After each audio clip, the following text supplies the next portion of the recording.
अॼु जी नई अपडेट में तव्हां सभिनी पहिरीं प्यान खे ख़ुशि आमदीद। अॼु रिव्यू कंदासीं दोस्तो रियासत ड्रामो। जी हाँ दोस्तो, रियासत जी बहितरीनु ख़ूबसूरत नई अपडेट जेका अची वई आहे उहा तव्हांखे ॿुधाईंदासीं। उमेदु आहे हिन वीडियो में तव्हांखे घणी कुझु ॼाण मिलण वारी आहे।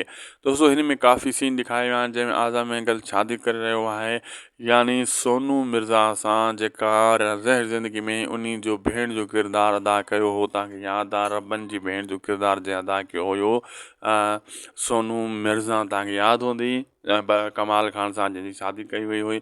ऐं उहो हिते वरी जेको आहे न मतिलबु हीरोइन जो किरदारु अदा करे रही आहे भला हिन सां आज़म महंगल सां। कुझु उहे सीन कल्ह शूट कया विया ऐं शादी जा सीन शूट कया विया कल्ह ज़बरदस्तु। मतिलबु कुझु ॿिया सीन शूट कया विया ॿिनि अदाकारनि जा बि।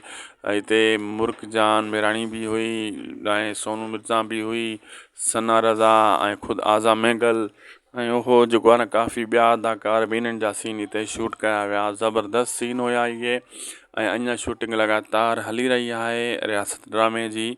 स्पेल कीअं बि करे 2 स्पेल मुकमल करणा आहिनि खजू साहब खे।